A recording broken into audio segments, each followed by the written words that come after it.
Have you ever shown up to a blind date and instead of your match, three identical little girls in red dresses appeared, telling you their dad is on the way? Because that's exactly what happened to Olivia, and what happened next changed her life forever. Stay until the end because this story is going to break your heart. But in the best way possible. Olivia was sitting at her table, checking her phone for the 10th time, wondering if she should order her coffee already or wait a little longer. Emma, her best friend, had sworn to her that this man was different. He has the kindest eyes I've ever seen, she told her. He deserves someone special. And well, Olivia had reluctantly agreed.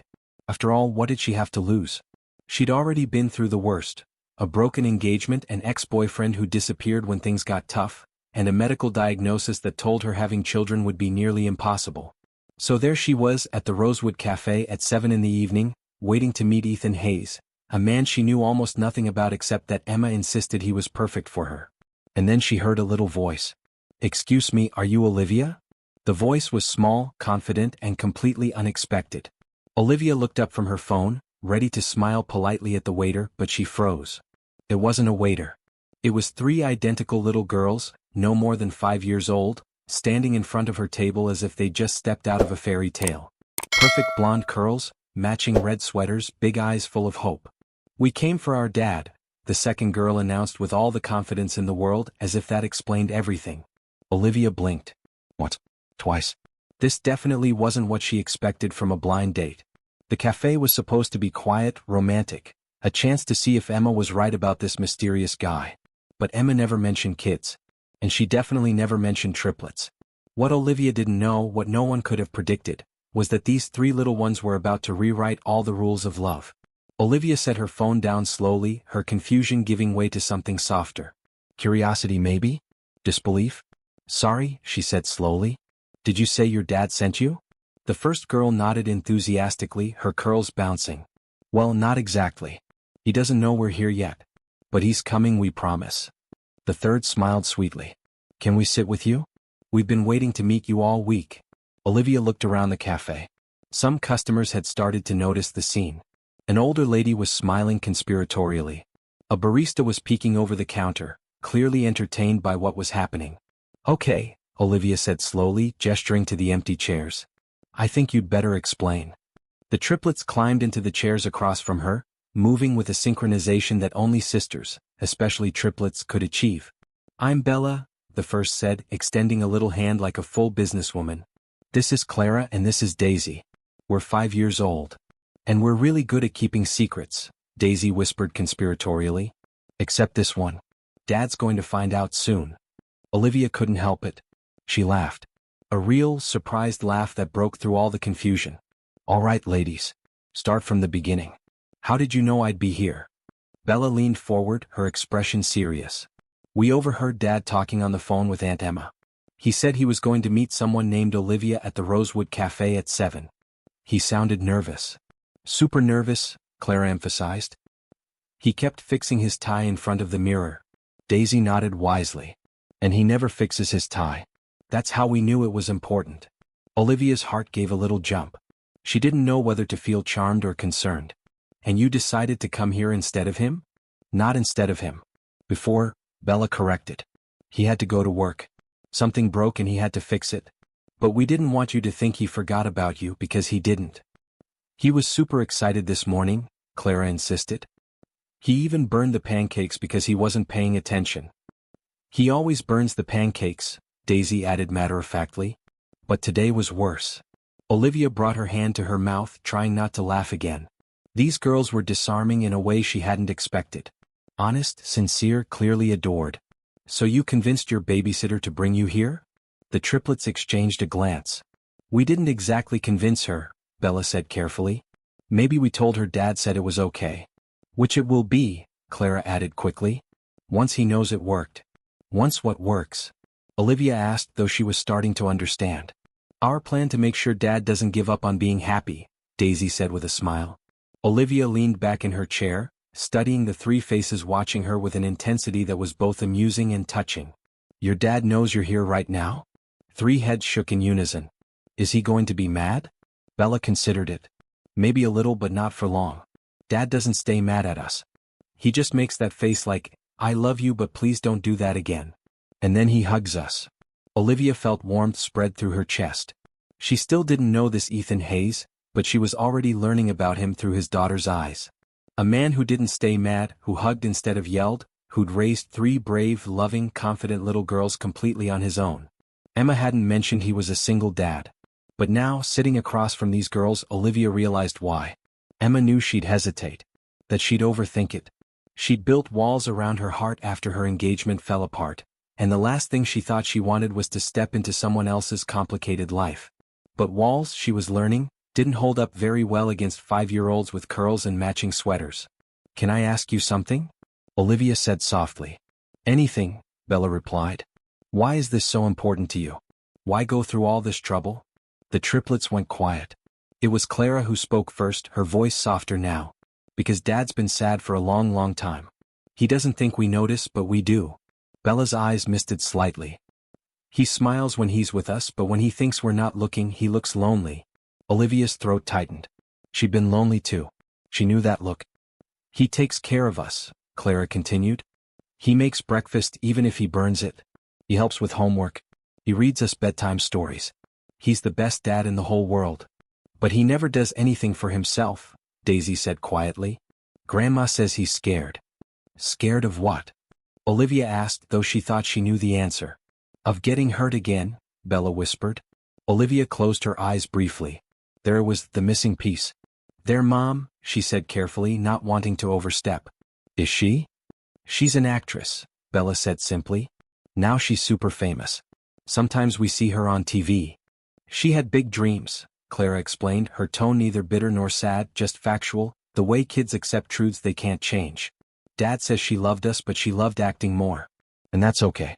People are allowed to choose." Olivia's heart broke and mended in the same instant. These girls had been abandoned by their mother, and yet they spoke without resentment. They'd learned grace from their father, even in the face of loss. "Dad says we're enough," Bella added. "That he doesn't need anyone else. But we think he's wrong." "He deserves someone who stays," Clara said firmly. Daisy reached across the table and touched Olivia's hand, her little fingers warm. "Aunt Emma says you're really nice and smart and kind. She says you'd be perfect." Olivia blinked back, the sudden sting in her eyes. She hadn't expected any of this. "I'm not sure if I'm perfect," she said honestly. "But I'd like to meet your dad the right way when he's ready." "He is ready," the 3 said at the same time. "He just doesn't know it yet," Bella added with a wise smile. 20 minutes later, the triplets had ordered hot chocolate, courtesy of Olivia, and were busy telling her stories. "One time Dad tried to braid our hair for school," Clara laughed. "It looked like bird nests." 3 bird nests. Daisy corrected, and they all dissolved into giggles. Olivia found herself laughing too, the sound easy and unreserved. She hadn't felt this light in months, maybe years. "And you?" Bella asked suddenly, tilting her head. "Do you have kids?" The question landed softly, but it still hurt. "No," Olivia said, her smile fading a little. "I don't." "Do you want to?" Clara asked, her curiosity innocent. Olivia hesitated. This wasn't first date conversation. Not even second or third date conversation. But these weren't ordinary circumstances, and these weren't ordinary girls. "I did want to," she admitted quietly. "I always thought I would. But sometimes life doesn't go as planned." "Why not?" Daisy asked. Olivia took a deep breath. "I was engaged once. We were going to get married, start a family. But he changed his mind. And then I found out having kids might be really hard for me. The doctor said it's not impossible, but it's not likely either." The triplets absorbed this with the solemnity of much older souls. "That's sad," Bella said softly. "Yes," Olivia agreed. "It was. But I've made peace with it, more or less." Clara reached out and patted her hand. "Maybe you don't need to have kids. Maybe you just need to find some like us." "Like us?" Daisy added hopefully. Olivia's breath caught. Before Olivia could respond, before she could even process the enormity of what these 3 little girls were offering her, the cafe door burst open. A man stood in the entrance, breathless and wide-eyed, his tie crooked and his short brown hair slightly disheveled. His gaze scanned the place, landing on the corner table, on 3 blonde heads bent over hot chocolate, and on the woman sitting across from them, her expression between surprised and enchanted. "Oh no," Bella whispered.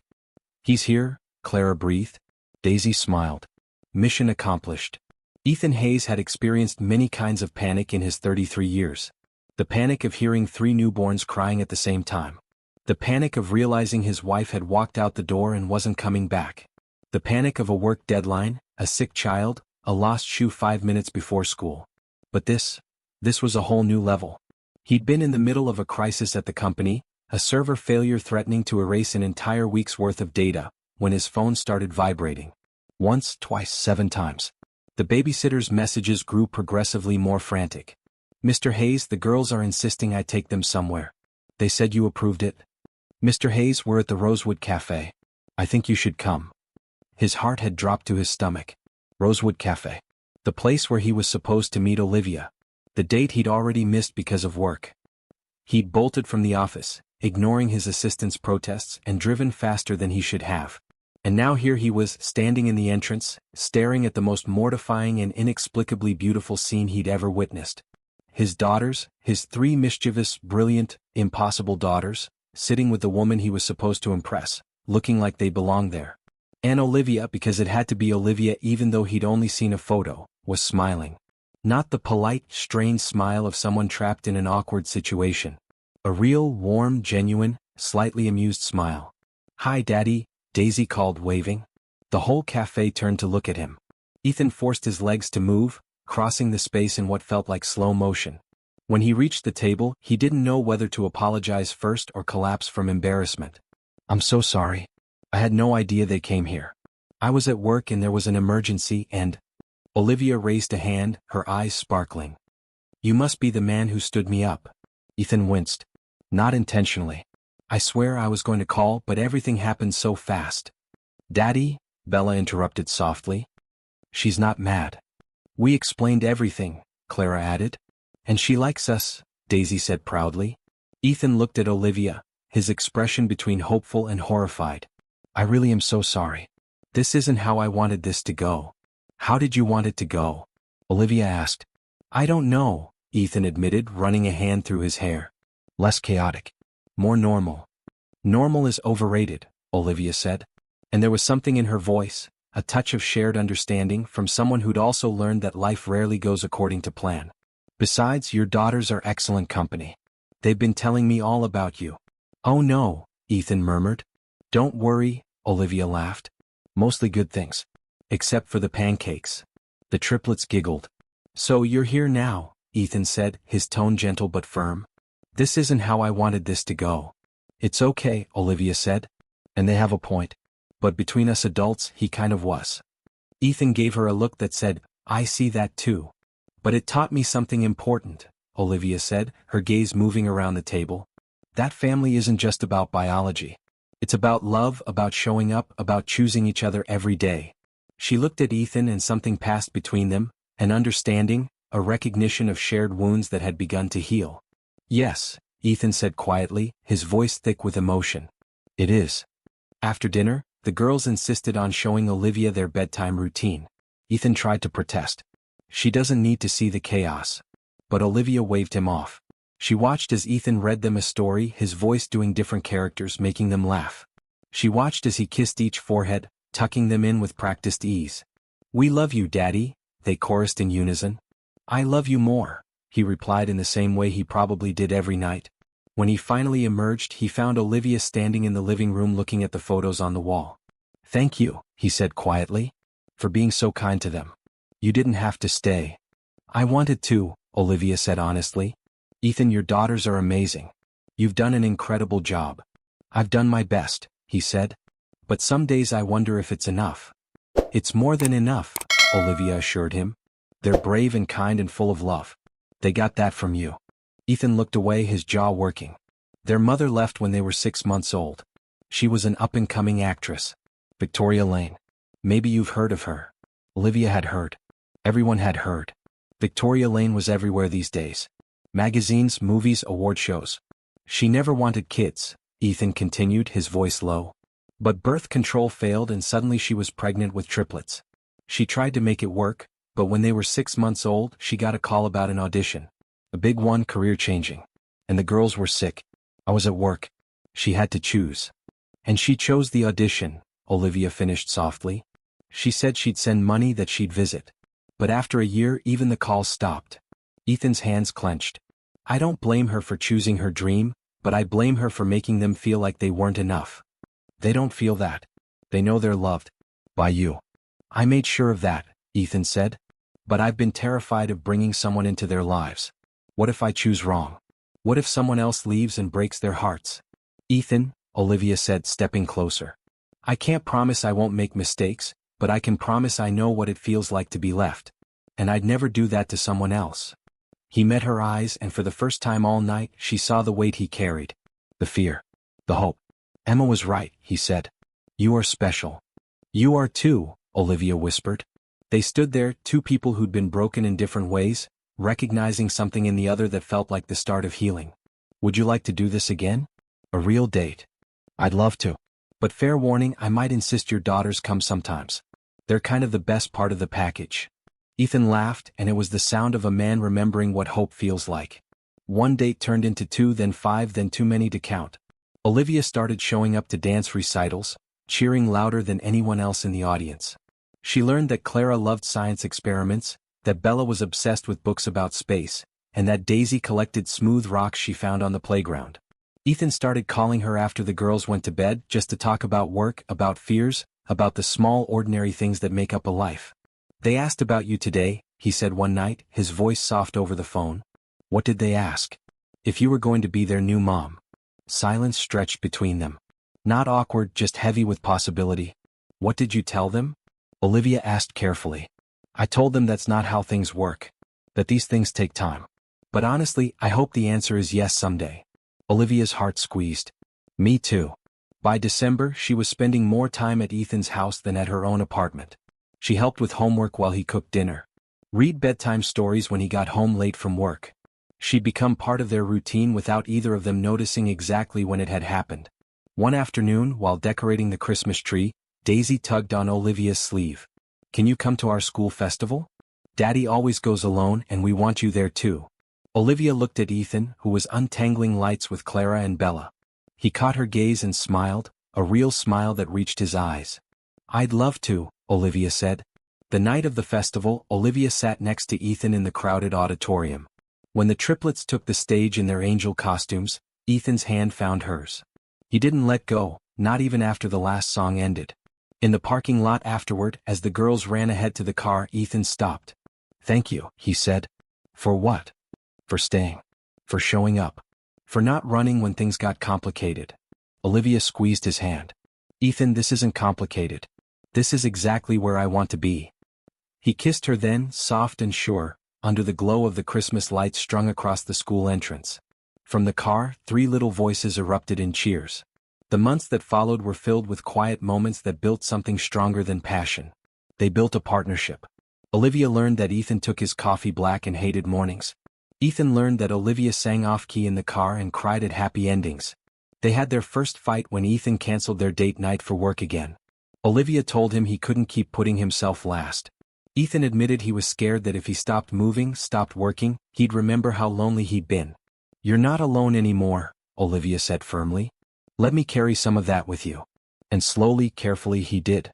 By spring, the girls had stopped asking when Olivia was coming over. They'd started asking when she was coming home. And one afternoon, as Olivia helped Daisy with her math homework, while Ethan made dinner and Bella and Clara argued over what movie to watch, she realized something. She was already home. A year later, the same cafe looked different. Twinkling lights hung from the ceiling.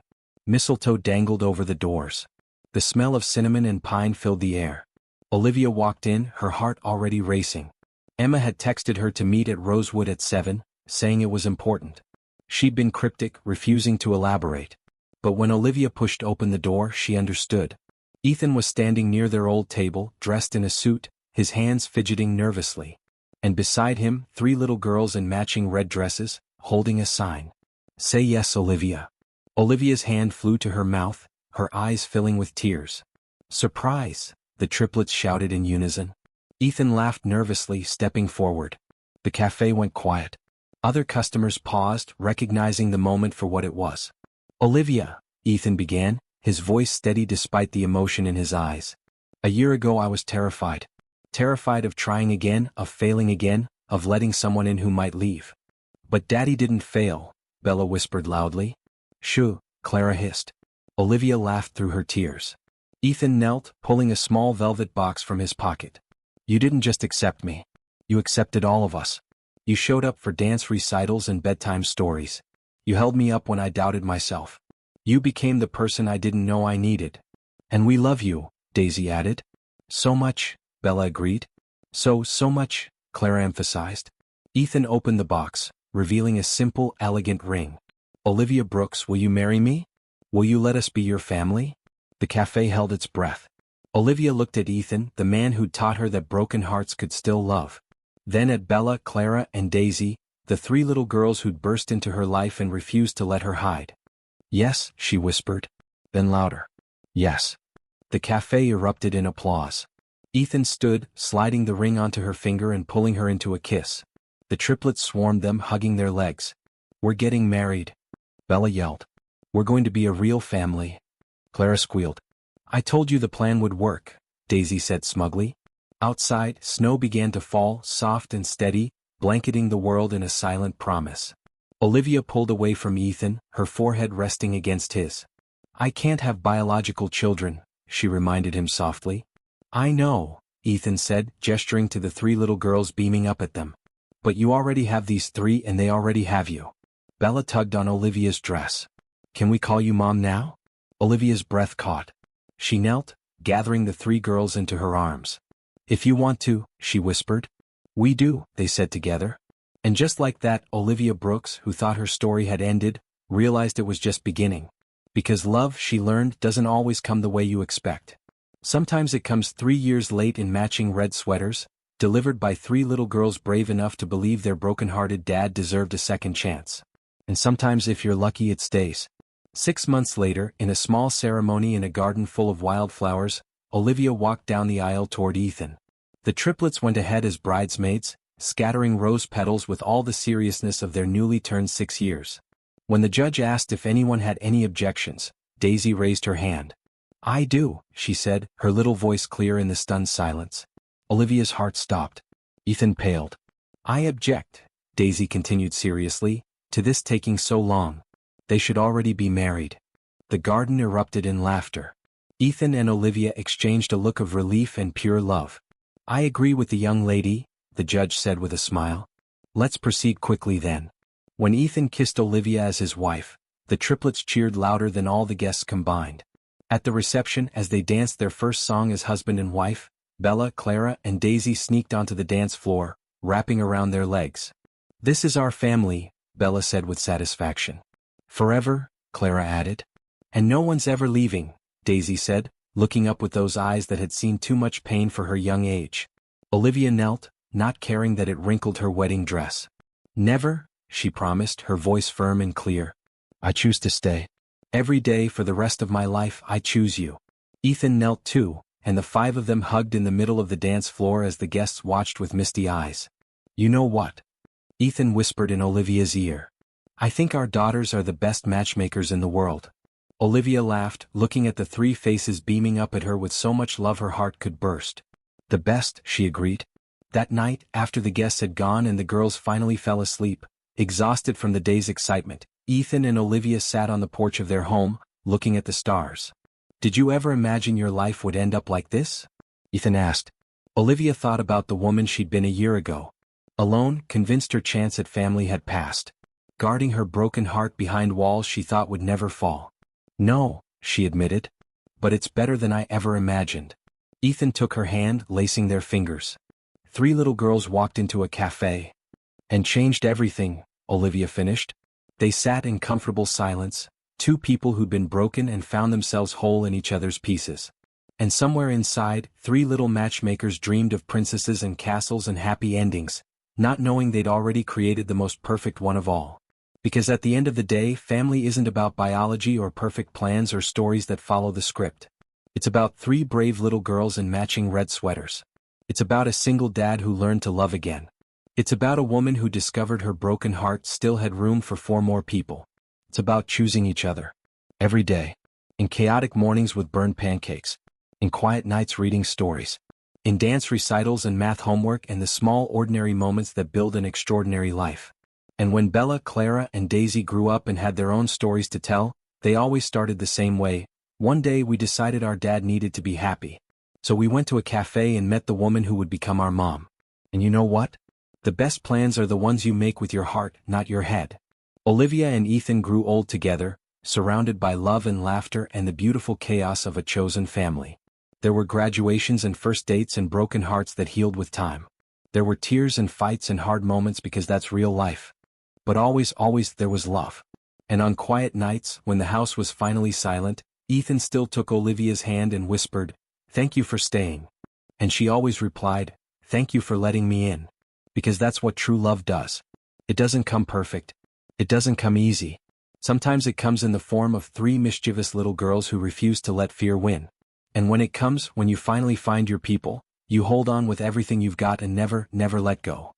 So if you're ever at the Rosewood Cafe on a Friday night, and you see a family of 5 laughing over hot chocolate and slightly burned pancakes, you'll know you're witnessing something magical. Something real. Something that started with 3 brave little girls and a dad who deserved a second chance. And maybe, just maybe, it'll remind you that your own story isn't over yet. That happy endings don't always come when you expect them or how you planned. But they come. Friends, if this story touched your heart in some way, if it made you believe even a little in second chances, let us know in the comments. Tell us about the families you've chosen, about the people who walked into your life when you least expected it and changed everything. Because at the end of the day, we're all looking for the same thing. A place to belong. People who stay. Love that doesn't give up. And sometimes, just sometimes, all you need are 3 brave little girls, a quiet cafe, and the courage to believe you deserve to be happy. May your story, whatever you're living right now, also find its happy ending. Maybe not how you planned. Maybe better. Because the best family isn't always the one you're born into. Sometimes it's the one that finds you just when you thought it was too late. And that, friends, is the most real magic there is.